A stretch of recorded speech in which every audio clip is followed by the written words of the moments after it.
Hello everybody, welcome back to a brand new video, and saying this video guys, this is just going to be a quick recap over what's happened the last few days since the last one.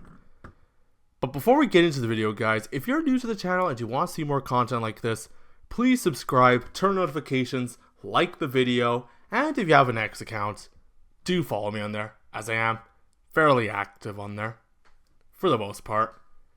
Now, let's get into the video.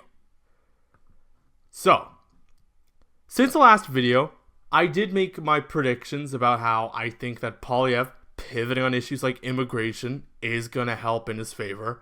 And, of course, the election has been officially called for April 28th.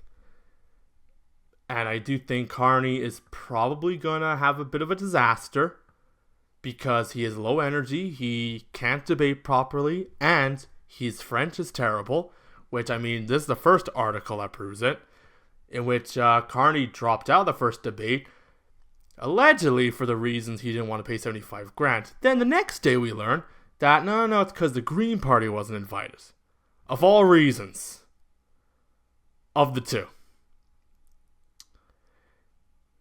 Yeah, so already off to a very bad start. Even worse, his campaign in general has been a disaster, in which his first rally had about 300 people show up in St. John's, Newfoundland. Now, since then, I do know Carney had a rally.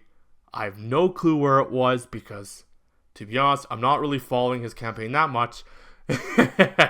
But they had 300 people at that rally, in which Pierre that same night had 2,500 people. Now, I'll get to this video in a second.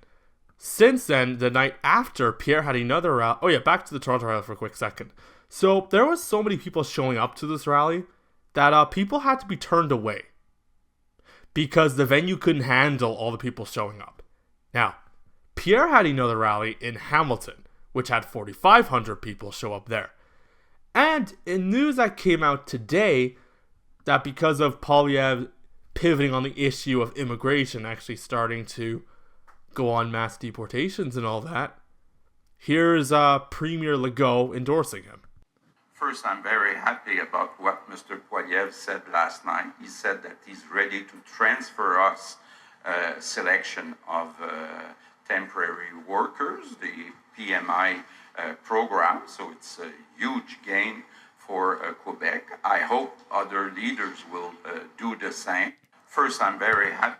So I do think if Poilievre can, at this point, considering how polls have shown a majority of Canadians want immigration lowered.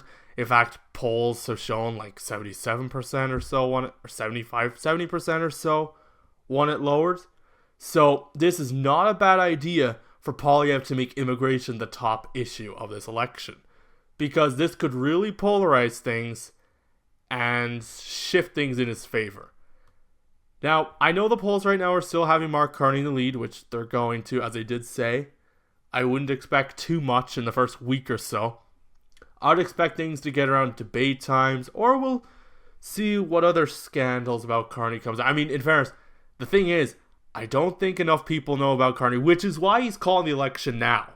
Because he knows he wants to profit off of his lead as quick as possible and try and win. Because otherwise, Carney knows he's weak.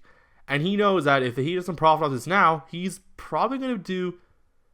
He'll probably do a bit better than Trudeau, probably in the mid to high 20s, I think. I think you'll probably see a result more akin to 2015. Just move the points like these ones. Okay, flip the parties. Okay, so make this conservative and this liberal. And Pierre will probably have to get over 40%. I mean, to even get a result close to this, I mean, as I did show in the last video. Yeah.